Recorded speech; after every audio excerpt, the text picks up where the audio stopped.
20 freaking years of Thursday night. I've always wondered about Thursday nights. 20 years of Thursday night laughs. You'll be nice. No! I'm up. You gotta remember, Family Ties at the beginning was not a huge hit show. This is a travesty. This is a sin against capitalism. Must-see TV, I immediately think of Seinfeld. We go into NBC, we tell them we got an idea for a show about nothing. Exactly. They say it was about nothingness, and I think it was about everything that we are. I can't be with someone like me. I hate myself. Thursday nights are just riddled with sex. Are you as turned on as I am? Are you as turned on as I am? You look hot. So do you. NBC has ruled in the comedy department. That's just it. Hi, Ross. Take the Emily. Take the Rachel. Are you hungry? Gay. What? Are you I'm hungry? gay. What? Let's be careful out there. 20 years of must-see drama. Hill Street Blues changed the face of dramatic television. Holster those weapons, that's an order. LA Law was landmark in terms of professional women. You've got a hell of a nerve, Grace. Why? Because I dare to disagree with the great civil libertarian. I think the secret to ER is that it is a world in which incredibly dramatic things happen to every different kind of person.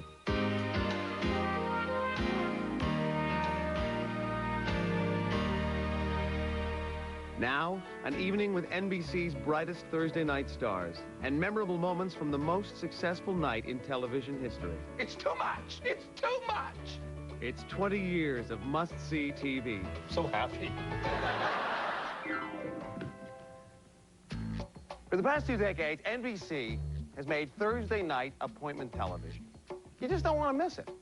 Like the Today Show and the Tonight Show, must-see TV has become synonymous with NBC. I'm Eric McCormack, and for the next 90 minutes, we'll highlight the extraordinary Thursday night shows that have won over 120 Emmy Awards as we celebrate 20 years of must-see TV. Of course, one key to must-see success has been its extraordinary and unforgettable cast of characters. From Cliff Clavin to Cosmo Kramer to Jack McFarlane to Will Truman. We begin this evening with a gallery of must-see characters.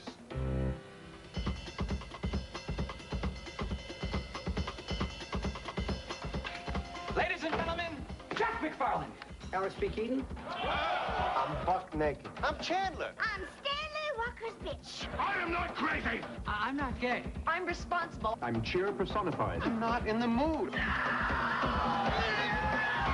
Oh, God, help us. If you want to sustain a life of a series, rule number 1, create characters that people will care about. Why, Grace Alden, I can't believe what I'm hearing. Adler. Oh, that's pretty. You start to depend on them. Like watching Seinfeld, you want to see Kramer come through that door this week. Hey! Yeah! And, you know, cheers. Good afternoon, everybody. It's almost a little wink to the audience members at home. Gobble, gobble. Diane Chambers. She's a nice girl. Hi, Diane. Hi, Sam. Boy, there were some bumpy roads that Diane had to travel down. Hey, everybody. A miracle? Cryogenics. Here's a little known fact. Cliff Clavin is, to himself, he's the wingnut that holds civilization together. You know, when my number is up, I'll be frozen and preserved in a sub-zero container. Moments after, a doctor declares me legally brain dead. Boy, that's a tough call.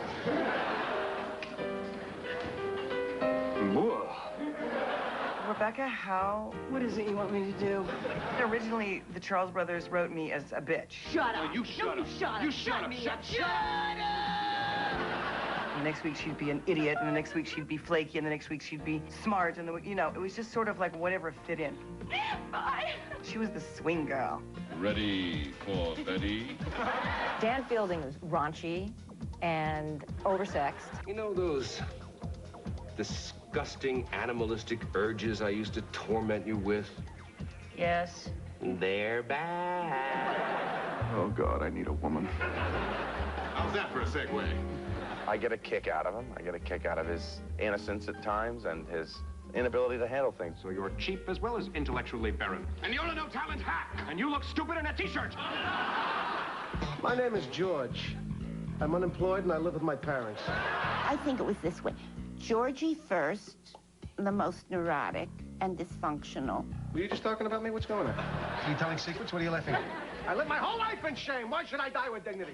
And then Kramer. Hey, please, Jerry, I'm begging you, please. Come on, please. I wanted to explore eccentricity, not get too broad. Find little nuances, little quirks. You want to throw it away? Here's a thought. Get out! Elaine is the type of woman that you could have a difficult relationship with, but you can't really give up. You want a Christmas card? All right, here. Here's your Christmas card. Elaine was a single, independent woman making one bad choice after another. The biggest one, of course, hanging around these losers day after day. Oh, this is great! Now I'm going to be stuck at the singles table with all the losers? Monica Geller. I'm that stupid. Obsessive about cleanliness, Did you clean up in here? about order in her life. We've only got 12 hours and 36 minutes left. Move, move, move! I feel like you should have German subtitles. The mother hen is what she is. Have you ever thought about being there for her? What do you mean? You know, just be there for her. Not following you. Joey Tribbiani. He's cute. He's hot. How you doing? Sweet, not too bright. I'm Chandler. Could I be wearing any more clothes? I'm Chandler. I make jokes when I'm uncomfortable. Chandler Bing. He's a good guy. How do I look? I don't care. He likes to say he doesn't care, but he really does care.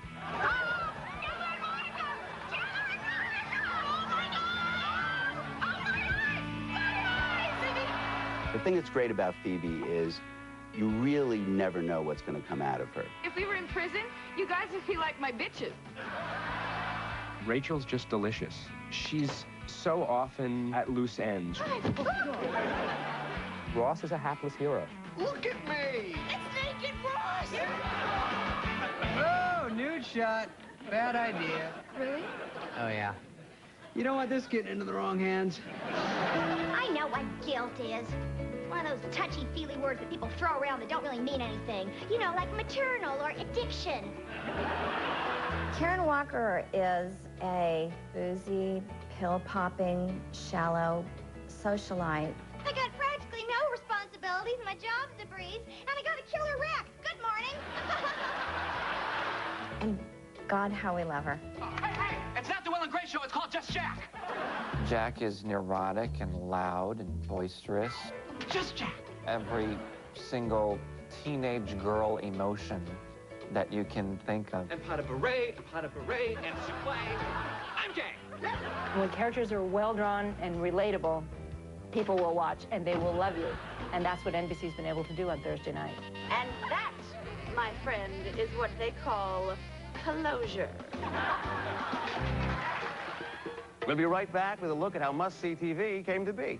From Cosby to Kramer to Karen Walker's cleavage. It's a mouthful. Not the cleavage, I mean the say. Don't go away. Welcome back to 20 years of must-see TV. Remember, if you can, the year 1982. Reagan was president, E.T. was a hit at the movies, and on TV, NBC was pathetic. In what was pretty much a three-channel universe, NBC was number 3. Not the Peacock's proudest hour. But that sorry situation would begin to change as NBC planted the first seeds of must-see TV.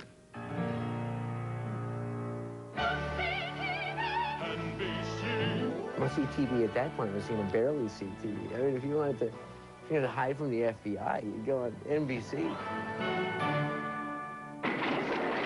NBC's gloom would begin to lift with Hill Street Blues. That weapons inspection starts now. Hill Street Blues debuted on Thursday, January 15th, 1981, and TV drama would never be the same. Hey, let's be careful out there.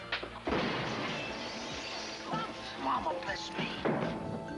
everything about it, from its multiple storylines to its huge ensemble, was like nothing that had ever been on our television.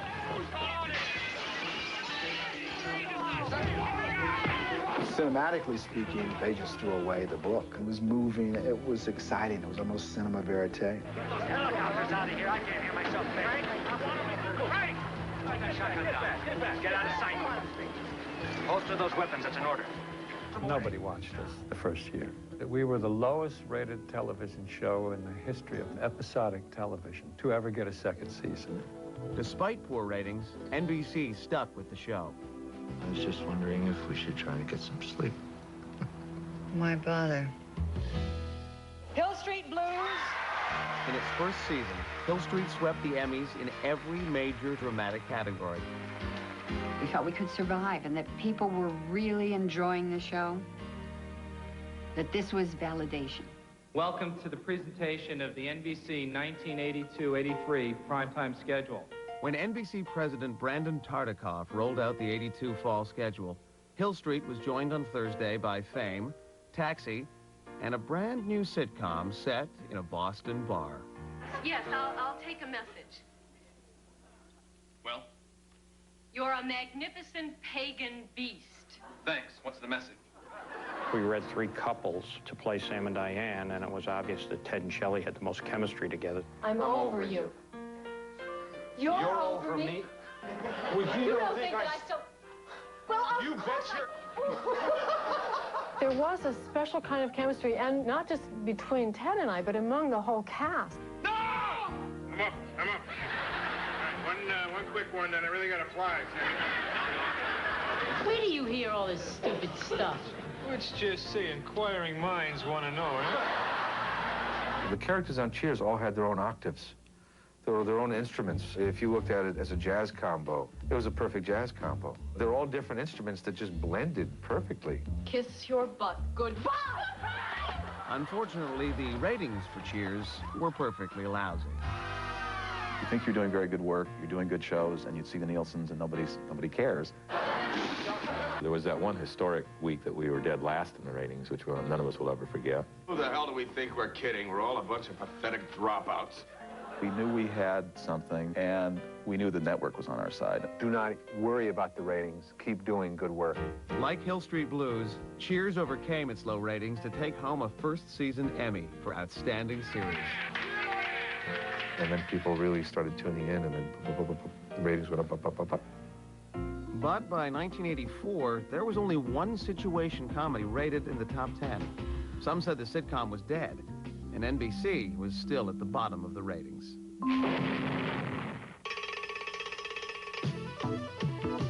In the fall of '84, one show would single-handedly turn things around for situation comedy and for NBC.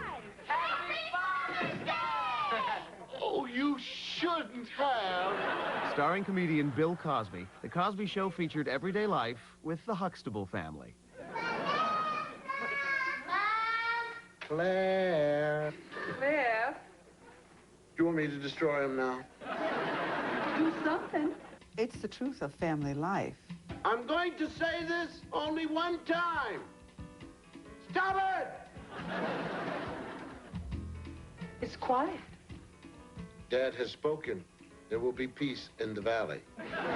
You have a career, you're out of the house, and when you come home... Hi. Hi, dear. To what should be your refuge...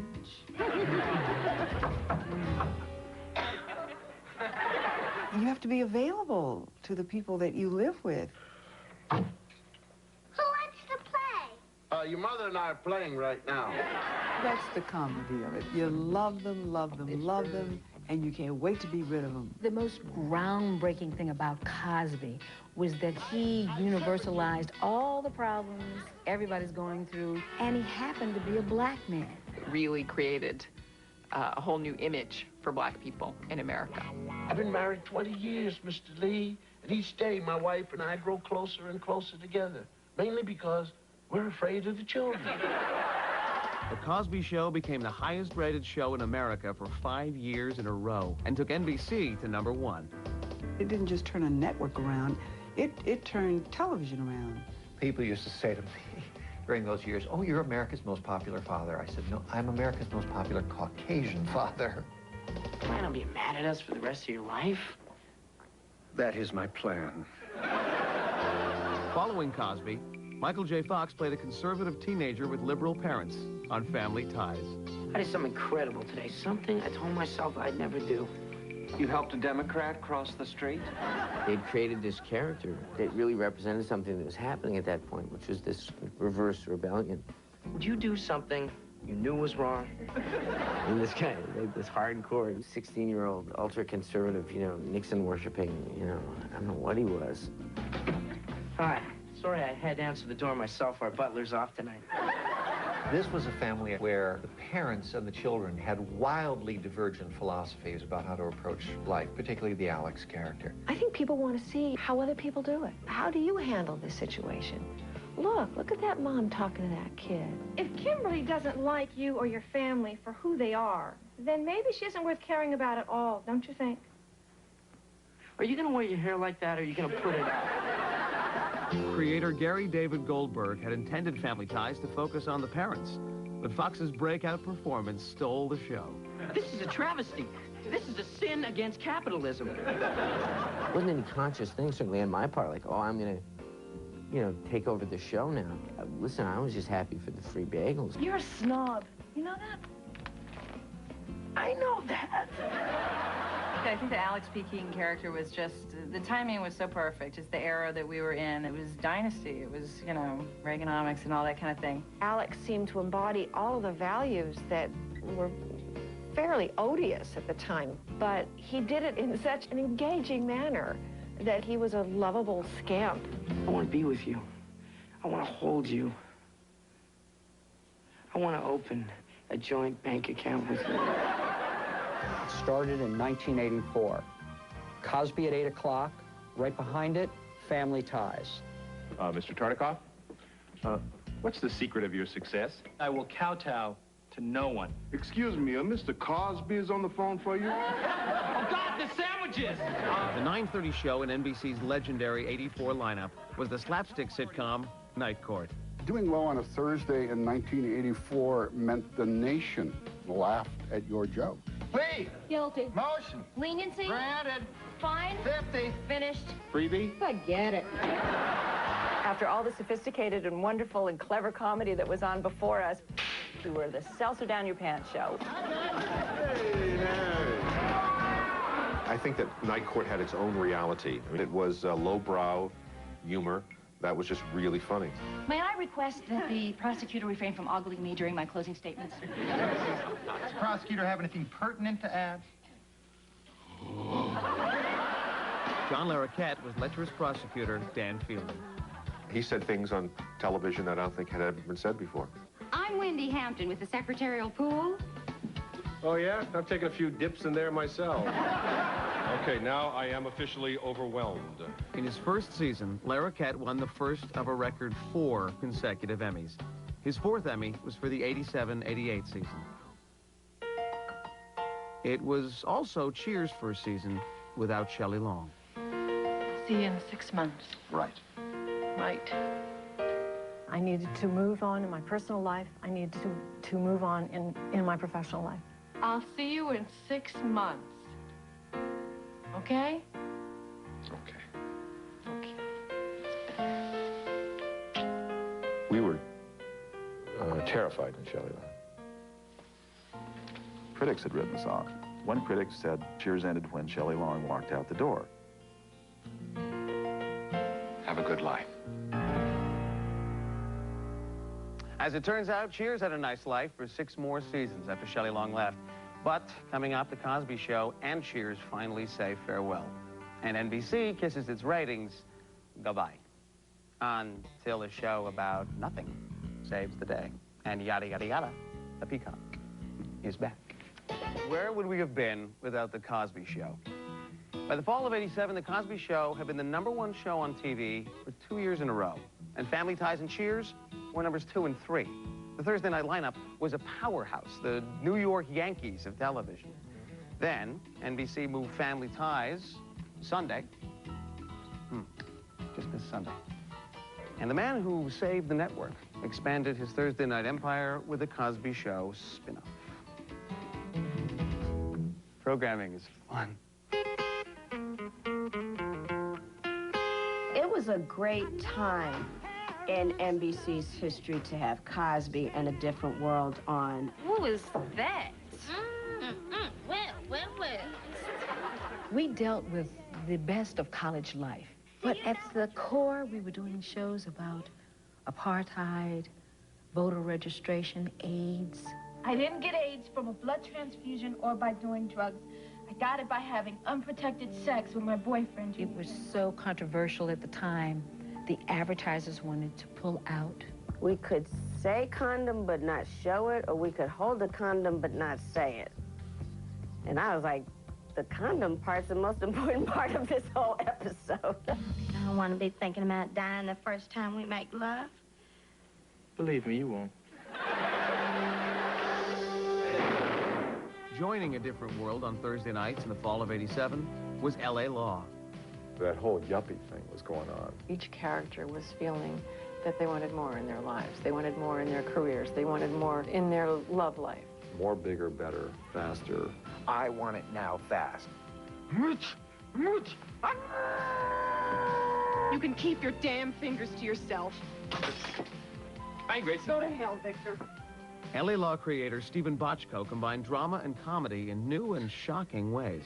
I didn't actually touch him, but I'm pretty sure he's dead. If he is, I got tips on his office. Stephen is just an honest writer. And he's got a funny, twisted sense of humor. But look, we're talking about the 80s, for God's sake. Catch you! Careful! Again, play it like it's Father Knows Best? I want to know who is on trial here. I warn you. I warn you! If I can't get justice here, I will get a gun and I'll do it myself. That's enough. You're in contempt. For 5 years, L.A. Law and The Cosby Show bookended the most popular night on TV, until Cosby called it quits. To Bill and the entire Cosby Show family. It was all about celebration. Grandparents, grandchildren, everybody was there. With love and appreciation, NBC. The last episode aired on April 30th, 1992. Then, a year after Cosby went off the air, on May 20th, 1993, 93 million viewers showed up for Last Call at Cheers. It was a last moment with some of television's most beloved characters. They were all good-hearted, and they were all so flawed that you could do nothing but root them on to victory. And as you noticed, none of them won. Still. You said that you had something that you wanted to ask me? Will you marry me? Of course I won't. What? With Rebecca Howe, she never gave up. And so the audience never gave up on her. Will you marry me? Never!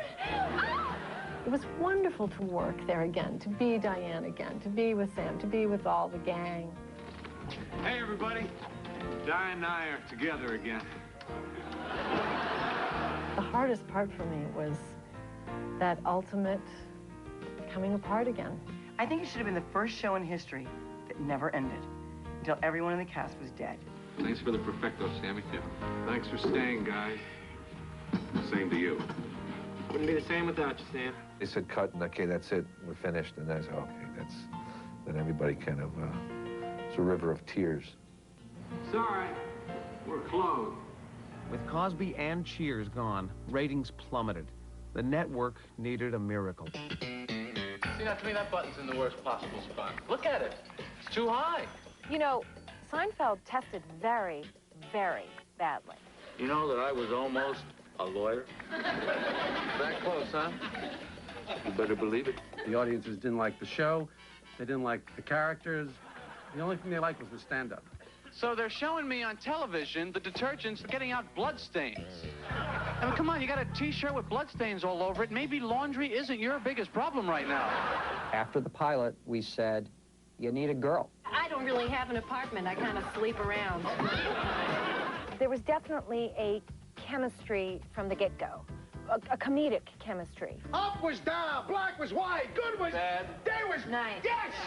I can't be with someone like me. I hate myself. Everybody on Seinfeld's show was sort of dysfunctional.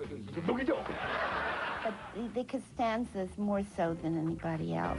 You were the one who smothered him. I did not smother him. You smothered. He couldn't get any air. He couldn't breathe. He was suffocating. You be nice. From the spring of '90 to the summer of '93, Seinfeld bounced back and forth between Thursday and Wednesday night. It's too much. It's too much. I kept thinking, boy, I hope they're smart enough to keep this on the air because I know it's good and I know people are going to catch on to it because the writing was such a cut above. My mother caught me. Caught you doing what? You know. The contest, I'm sad to say, did actually come from a personal experience. I know I could hold out longer than you. Care to make it interesting? I thought to myself, couldn't be masturbation because they wouldn't have that on television. I come home and find my son treating his body like it was an amusement park. But it was. I'm out. I was waiting for somebody to come and shut us down. You're out? The Queen is dead. I kept building it up in my mind. They're not going to let us do it. What am I? I'm going to quit. I'm going to quit. I'm just going to quit. That's all I'm going to do. I'm going to say, you don't do it, I'm quitting. Meanwhile, I'm dating a virgin. I'm in this contest. Something's got to give. Larry David got an Emmy for that one. The series also won the Emmy for Best Comedy in '93, and that fall, Seinfeld was part of NBC's new Thursday lineup. We started off so small. It's going to be easy to thank people because there's like 2 people to thank here that even knew we were on. Hello. I know many of you out there are having separation anxiety now that Cheers is going off the air. Well, rest assured, you have nothing to worry about. Thursday night will be as exciting as ever with Mad About You, Wings, Seinfeld, and my personal favorite, Frasier. Spin-offs had a horrible track record. And frankly, we were very nervous about being poorly compared to Cheers. Hello, Seattle. I have a very special guest with me today, my brother, the eminent psychiatrist, Dr. Niles Crane. Hello, Emerald City. What's doing? What's happening? Frasier's in Seattle. He's there because he realized the life he had with Lilith was falling apart. He decided to break as far away as he could. Do people ever come up to you after they met me and say, how can that guy be your father? He's nothing like you. Because they've been saying that to me about you for the last 40 years. Frasier won the Emmy for Outstanding Comedy in its first season, but the following year, Frasier was sent packing. We took Frasier, a crown jewel, and we moved it to Tuesday. I don't believe this. There were screams and threats. If you said that we were pissed off, I think you would have been being very polite. I've never been treated so shabbily in my entire life, and I have a good mind to come over there and create an embarrassing scene. Niles, they've already hung up. Oh, thank God. Kelsey Grammer called me, and he said, we'll do the best show on television, whatever night you put us on. We're gonna have the best time. We ultimately had a very successful run on Tuesday. That one move pushed NBC to be #1 that year, and we didn't look back. Who's got the best talk show in Seattle? We do. All right. Now, some of you may be saying, wait a minute, Eric. What about Dear John and Wings or fleeting must-see moments like Grand and Rhythm and Blues? Not to worry, we'll get to them and a lot more a little later on. Up next, Seinfeld's swan song, Friends, ER, and the marketing slogan that try as we might, we'll never forget. Must-see TV on NBC. When 20 years of must-see TV returns. Must-see TV, NBC. Should be doing that professionally. Once again to 20 years of must-see TV. I'm still Eric McCormack, and the year is 1993. When we left our story, Seinfeld had saved NBC's bacon with the misadventures of 4 miserable, maladjusted Manhattanites. Seinfeld celebrated single life, and with Family Ties and The Cosby Show off the air, Thursday was no longer family night. In fact, when Mad About You made its must-see debut, it was the first new Thursday night show in 9 seasons centered on a married couple.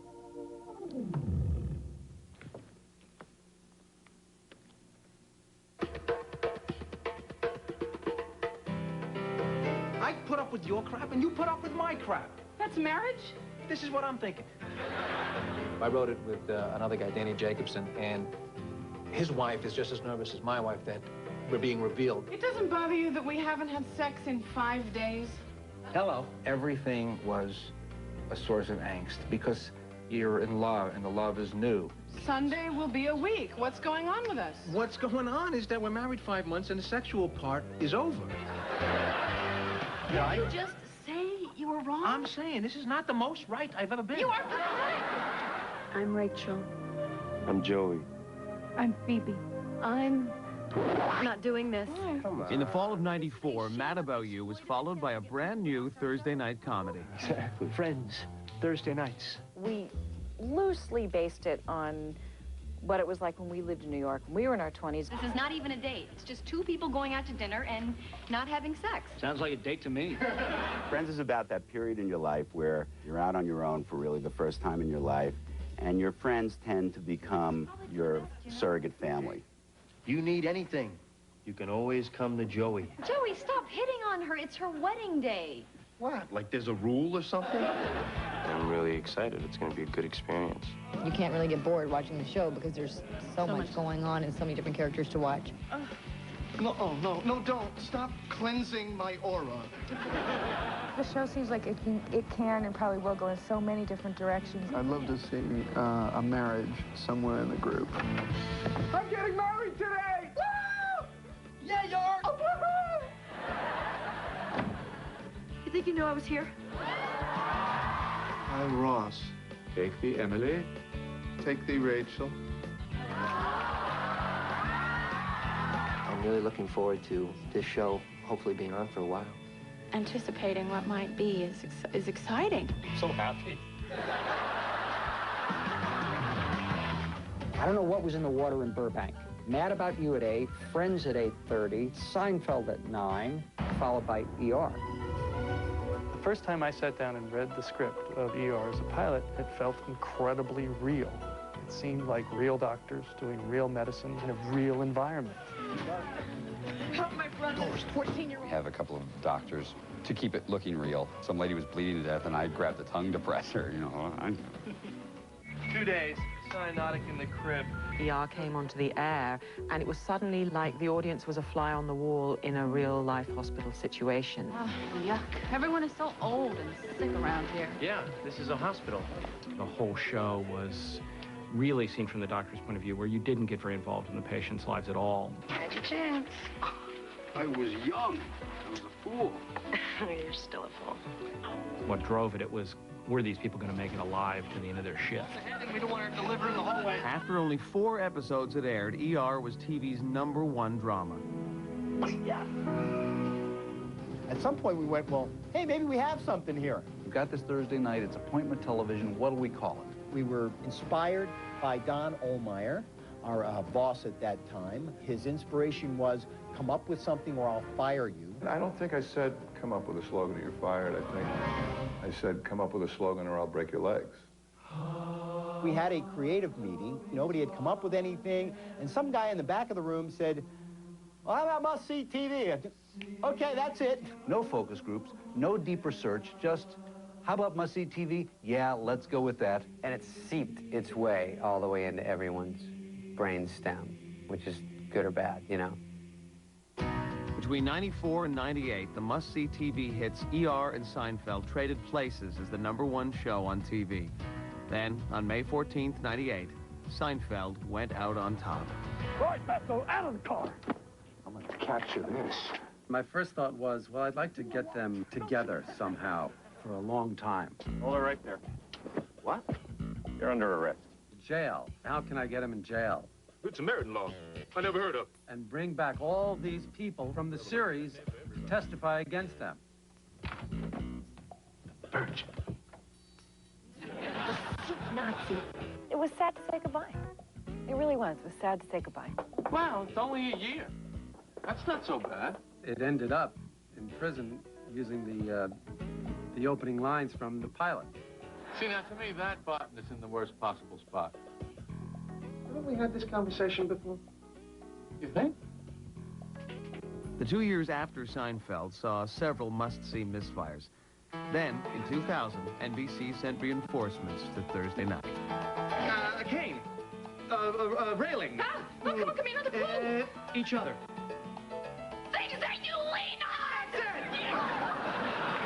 Will and Grace, I mean, the friendship is everything. It's the core. See, there's this one teensy little complication. Will and Grace, two people who will be perfect for one another, but for this one little thing. Are you I'm hungry? gay. What? Are you I'm hungry? gay. What? Everybody knows the love story's over at the Kiss, and this way we were in good shape. Nothing. Anything. Sorry, nothing. nice. The basic setup of the show is not groundbreaking. It's 4 characters. It could be the Lucy show. It's Friends minus 2. Knock, knock. Anybody homo? Hi, Karen. Grace, the reason you're not in a relationship's on line 1. The fact, though, that the homosexuality is treated as just another character trait is, I guess, what makes it unique. Oops, I did it again. I played with your hearts, got lost in the game. Oh, baby, baby, yes, it's totally it. When you think about what we get away with on Will and Grace, I mean, it's unbelievable. I'll need a little money from the ATM. Denied, denied, approved. Will and Grace was joined on Thursday's Fall 2000 schedule by Just Shoot Me. Cancel my afternoon. Done. Call for my car. Already here. What's today's Marmaduke? He's driving a bus. Ha! That dog. It's like he's a person. George Siegel said there's 4 actors in a cartoon on this show, and you figure out who's who. You had sex with Adrian? Please, stop being so crude. Made love. 4 times. If we gave the stuff that we give to David Spade to a less likable actor, they would hate him. Ooh, on the Finchy scale of titillating, I give her 8 spanks. It took us a while to get there, but we finally ended up on Thursday, and it's great. We put the fun back in Dysfunctional. The biggest thing about must-see TV is that people know what it stands for. There's an expectation not only to be #1, but to have the shows of the highest quality, to get the most Emmy nominations. There's nothing like the pressure that comes with having to make sure that Thursday night remains must-see TV. When Friends leaves, it'll be tough. But you know what? They survived Seinfeld leaving, they survived Cosby. They find a way to survive, these guys. See you next time. Let's look at a clip. We'll be right back with a revealing look at the primal passions that motivate much of must-see TV. Simply stated, it's time for must-see sex. Oh, but it says... all right.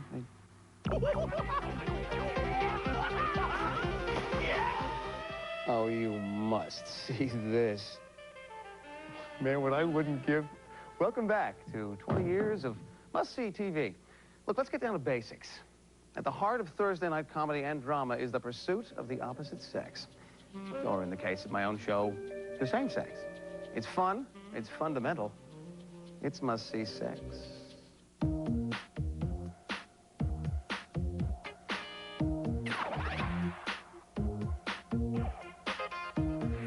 Thursday nights are just riddled with sex.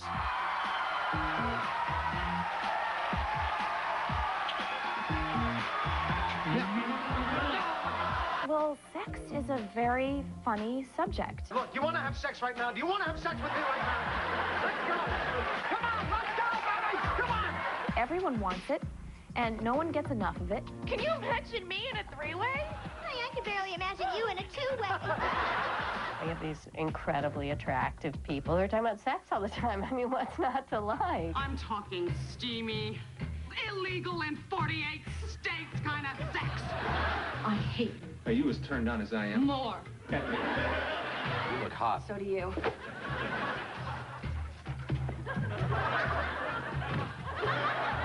Is it just me, or is he breaking the mood here? There certainly have been shows like Mad About You where there was a married couple, but a lot of the characters on Friends, Seinfeld, Will and Grace, not married. I'm really looking forward to you and me having sexual intercourse.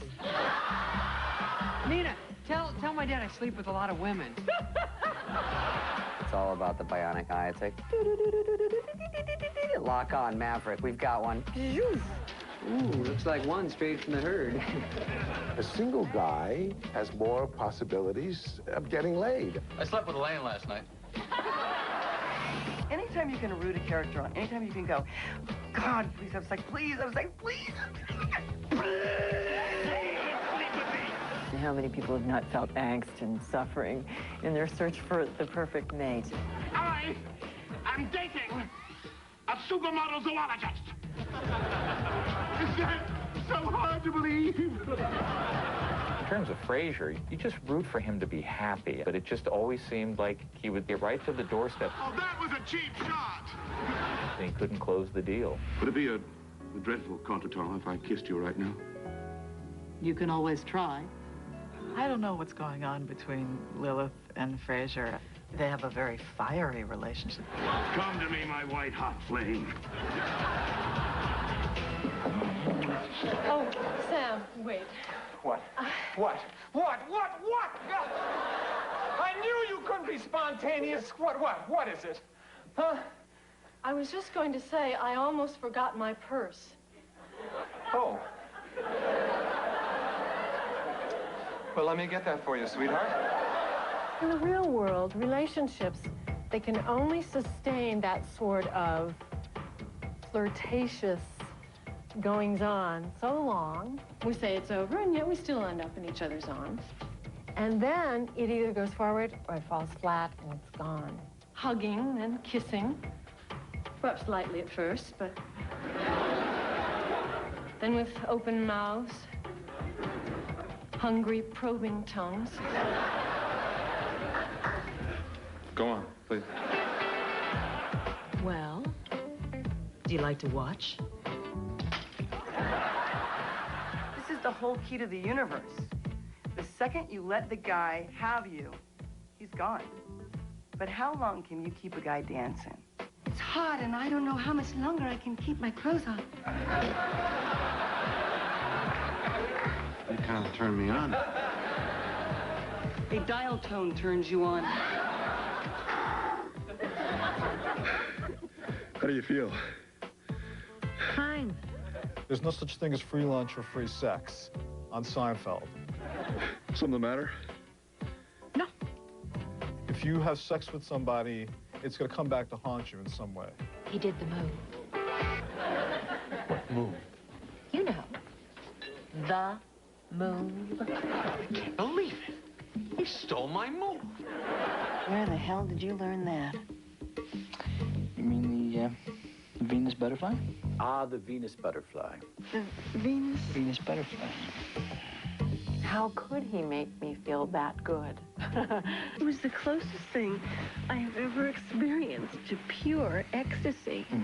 People still go, well, what exactly was the Venus butterfly? People kept saying, when's Arnie going to get together with Roxanne? When's Arnie going to get with Roxanne? A lot of sexual tension had gone into creating that moment. What in God's name? I was working with the electricians. Oh, me too. They said, we want you to do this thing about you and Courtney Cox having an affair. There's only one. Monica! One of my favorite episodes is the one where Tom Selleck, who is playing Monica's boyfriend, Richard, and Ross stay over for the night. 1, 2, 3. The girls are really excited about it, and they find out there's only one condom. I'll give this to you now, if you can tell me where we keep the dustpan. The whole Thursday night is just about scoring. It's dirty. It's not in the Bible. Commandment number 1 in the gay Bible, thou shalt not covet my ex's ass. Will and Grace is the dirtiest show on TV. I watch the show, I'm like, we can't get away with any of this stuff. And they are filthy. What were you thinking? This is not me, okay? I'm a good girl from Schenectady. So you two kiss and make up because the three of us are gonna get it on! People want to get laid. And it's really kind of the most basic struggle in life, isn't it? To, you know, do it.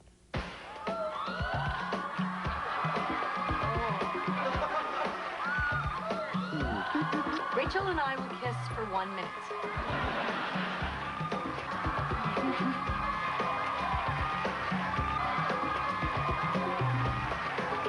Totally worth it. Just 1 good minute. Good night. Good night. We'll be back with highlights from the 3 landmark shows that have made Thursday the most dramatic night on television. Hill Street Blues, LA Law, and ER. Next. And hey, let's be careful out there. Must-see TV, NBC. In the past 2 decades, over 40 sitcoms have appeared on NBC on Thursday night, but only 3 dramas. 3 critically acclaimed, groundbreaking, Emmy-winning ensemble dramas. Hill Street Blues, LA Law, and ER changed the way dramatic television is made and gave us some of the most colorful characters and inspired performances in the 20-year history of must-see TV.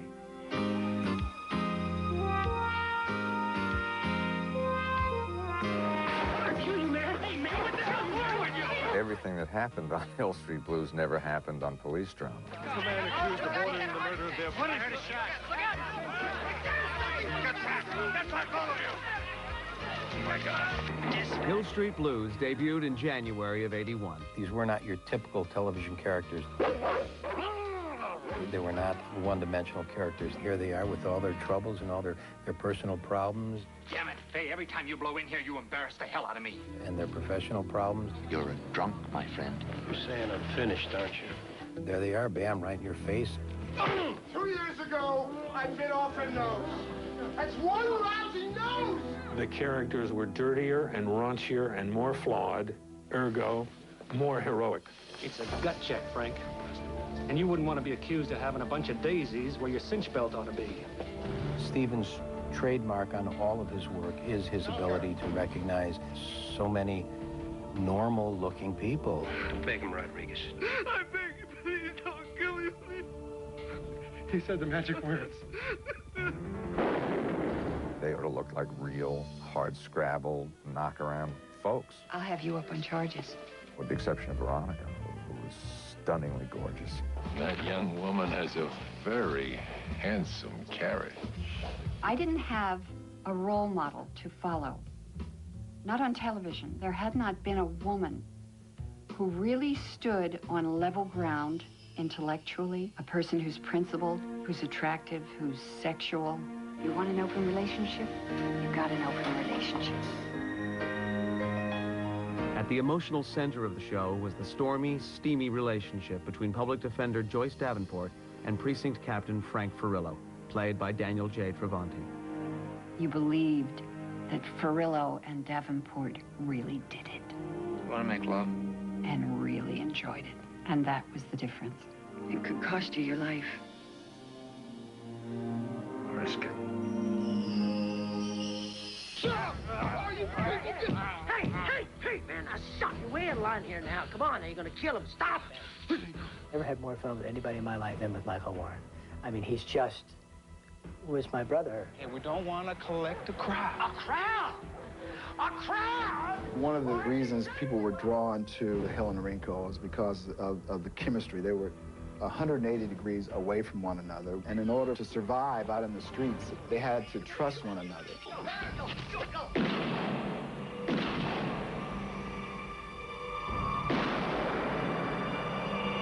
Gunned down in the pilot, Hill and Renko survived. Despite low ratings, so did Hill Street Blues, winning the Emmy for Outstanding Drama 4 years in a row. But the show's final Emmy-winning season was the last for actor Michael Conrad. And let's be careful out there, huh? He'd been sick for quite some time, and we knew it. Michael Conrad died, 3 days after his last roll call. I don't think the show ever fully recovered from the loss of Michael Conrad. On February 2nd, 1984, Hill Street Blues aired an offbeat homage to the late Sergeant Esterhaus. Everybody dumps a little bit of his ashes out. The good sergeant's ashes were unceremoniously swept away. And it's a street sweeper, and it goes right over his ashes. That is so Bochco-esque. Stephen Bochco's unique combination of comedy and drama was also in evidence when his second must-see drama, LA Law, debuted in the fall of '86. I had a very specific plan to sort of put under one umbrella all the various specialties of the law. Benora versus Cromwell Aircraft. Status quo. It was a show where people talked a lot. Galazband versus Galazband. A referral from Harley Hunt. My client's husband did Harley's last facelift. We were very adult, sophisticated, funny, smart. $75,000 on the wrongful death claim for the little boy. Why is it you lose an eye, you get $1 million verdict, you lose your life, and it's only worth a fraction of that? This lawyer I know advises his clients, if you run somebody over, back up and finish off the job. Compared to maiming, wrongful death's a bargain. People love, you know, to get inside people's lives and, you know, and see what their flaws are and pick them apart. No.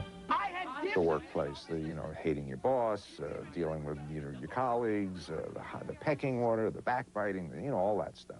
You guys made up the lies here, not you tried to use them for extortion. You think your board of directors is going to stand for that? You make me sick. LA Law was landmark in terms of professional women. You've got a hell of a nerve, Grace. Why? Because I dare to disagree with the great civil libertarian. Arnie, we need to have a talk. What about? A raise. She asked for something that was due her. I'm worth what I'm worth. And if I can't get it here, then I'll get it somewhere else. I thought we were friends. What was wonderful about Becker I thought that we could count on each other. was that you really could love him and hate him at the same time. Every human being is a mixture of good and evil. There is no perfect character. What's the matter with you? Your wife and 20 of your closest friends are in the reception area waiting to give you a surprise party. That's what's the matter with me. We tried to figure out all the different places that Arnie Becker had sex. Relax, Mr. Becker. You are my prisoner. Bochco always nudged the edge. Whore, slut, bitch. You know, Tourette's syndrome wasn't talked about. Did you ever call any of your female coworkers bitch? I wasn't calling them bitch. I was saying bitch. So the burden of your behavior should be on them, not on you. Burden? Bitch. Well, the show had a social consciousness. I really appreciate Stephen Bochco for that because he likes to bring those ideas and issues to the table for a debate.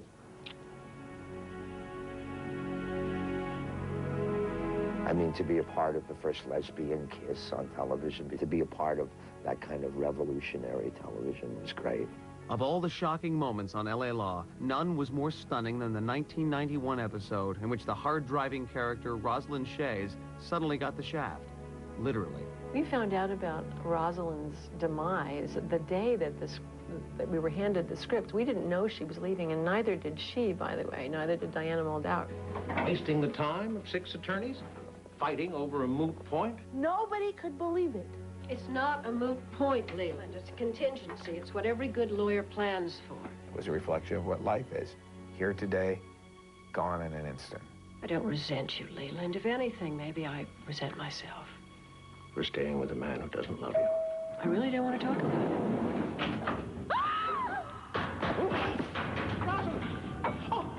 Oh my God! Hill Street went off, LA Law came on. LA Law went off, ER came on. Come on. Body temp's too low. I'm not getting a pulse.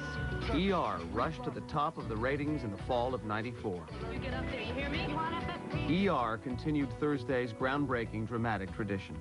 You want to surprise people in the same way that life surprises people. We try to realistically show how chaotic life is. Starting compressions. We need to crack her chest. It is a world in which incredibly dramatic things happen to every different kind of person. Literally life and death human drama. I mean, car crash kind of human drama. The things that have always stood out for me on the shows, because it's so chaotic, is the moments of quiet. Hi. Hi. Hi. I'm Dr. Mark Green. We had some wonderful episodes that people remember. Green's killing of the baby's mother and Love's Labor's Lost. What kid can deliver this baby? It was the first time the audience spent that much time in one world. You cut across the lower segment of the uterus. You're asking me? I'm asking God. I'll always remember when Green goes to tell the father that his wife has died in childbirth. We don't go into the room. We never heard the dialogue. I think those are the things that people really talk about the next day. The second season episode, Hell and High Water, was a water cooler moment for George Clooney's Dr. Doug Ross. I need your help. Turn the camera off. Turn off the camera! With Doug Roth, we were looking for a bad boy, and George fit the bill. Tell him that you don't think about me when you're with him. Hey, hey, hey. There are no clear good guys and bad guys. Have you told the mother of the patient that you're HIV positive? None of your damn business. So many of the other characters are really painted in complex ways where you love them and you hate them at the same time. My character, you tend to hate more than anything else. Can't have too many ex-Romanos running around spicing up the gene pool, can we? Corday and Romano have a feisty, difficult relationship. But it was Dr. Corday's affair with Dr. Benton that raised eyebrows. There hadn't, up until then, been so many relationships between people of different races. ER's tremendous success is rooted in its simple storytelling. I directed the episode where Carter finds Lucy Knight at the end. Rather than show the violence, I wanted to show the human response to the violence, which Noah totally dove into. Kelly Martin, who was on the show, had to go through this terrible thing. She was extraordinary. She had the most amazing focus. And I'm actually proud of that scene. This show is something that will be with us for all our lives. The unit's looking to you, Mark. You set the tone. Anthony Edwards has passed the reins to Noah Wiley's Dr. Carter. You set the tone, Carter. What? Everybody knows I'm leaving the show. Work on your jump shot. And talking about, what's it going to be like? I said to Noah, we're never going to leave this show. It's because these are going to rerun and play, and you've been in people's, hearts and minds.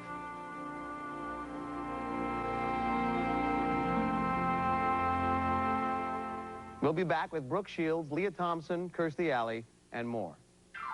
Welcome back. We talked a lot about the big must-see hits this evening, but there's two sides to having a show on Thursday night. An upside and a downside. Yin and yang. As you'll see, must-see TV can be both a blessing and a curse.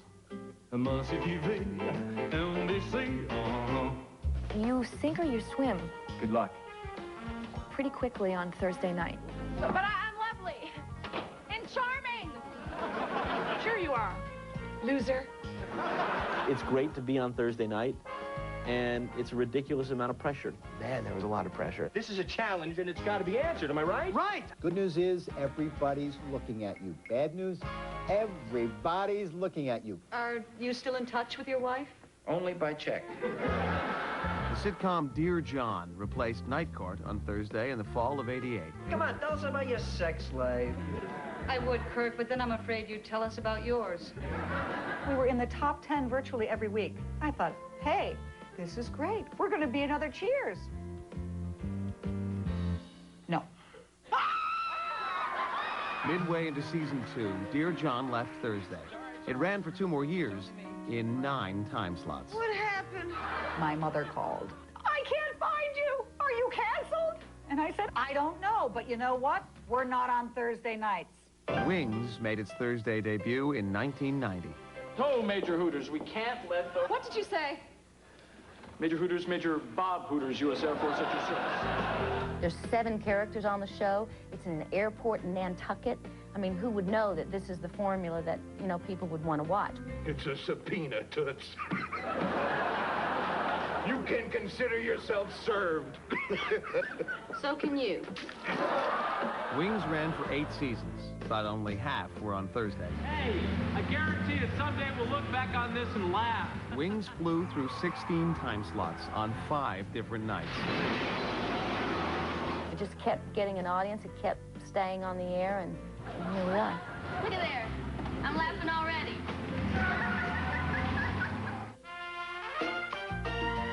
In the fall of '95, The Single Guy took its shot at must-see success. You married people have this bizarre need to turn everyone else into married people. You're like vampires or Mormons. We had such a wonderful cast, starting with the very handsome and talented and Oscar-winning Ernest Borgnine. Kathy is getting married. Oh, my Lord, no. Kathy's getting married? Yes. Who the heck is Kathy? Joey Slotnick. Remember a couple summers ago when everybody got married? Yes. You didn't. The Single Guy was a top 10 show for 2 seasons, but with a huge lead-in from Friends, any drop in viewership was glaring. The Single Guy is moving to NBC Wednesdays. What happened? Why are they sending us to Siberia? Exiled in '97, The Single Guy was gone within a month. It was unfortunately one of the few top 10 shows I think that got canceled. I mean, we canceled shows that were in the top 5. We maybe pulled the trigger too fast on some of them. What are you doing? My friend and I are throwing fruit out the window in a somewhat misguided attempt to meet men. Making its debut the same season as The Single Guy was a single girl called Caroline in the City. Check out the guys. Gay, gay, way gay, gay. Who cares? Straight. Ooh. See ya. Really exciting. The day they told me that our show was going to be on Thursday night, but what comes with that is a lot of responsibility.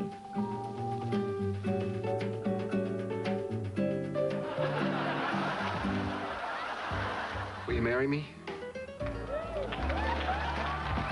The second year of Caroline, they kicked us off at Thursday night, and I begged, I cried, Do the sheep come with this, or are they extra?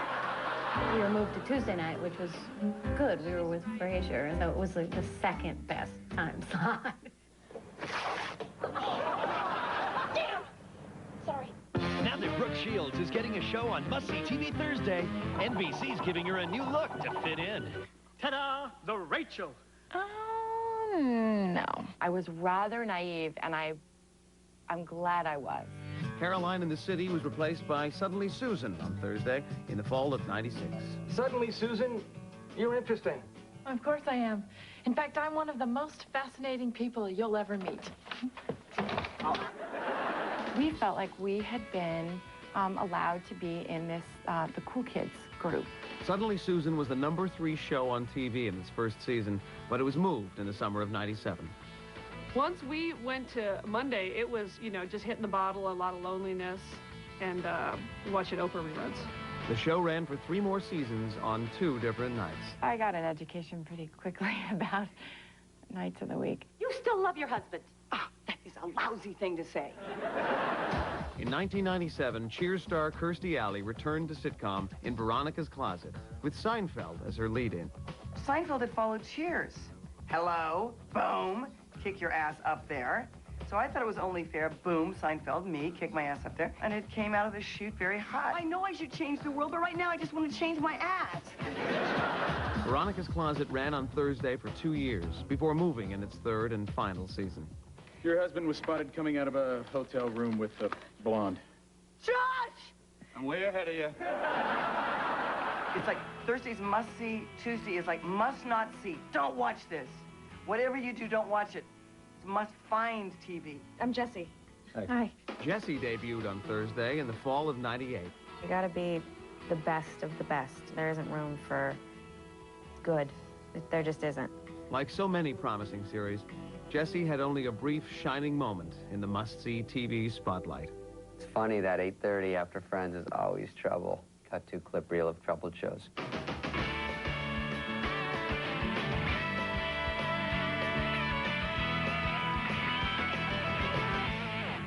Hats off to all the producers, actors, writers, directors, and everyone who's ever taken on the challenge of Must See TV. That's the story, folks. 20 years of Must See TV. It's a legacy of wonderful comedy and great drama. I'm honored to be a part of it. And I'm honored to have shared it with you, the audience that made the whole thing possible. Thank you, and good night. Oh, and keep watching. Maybe we'll come back and do this again in another 20 years.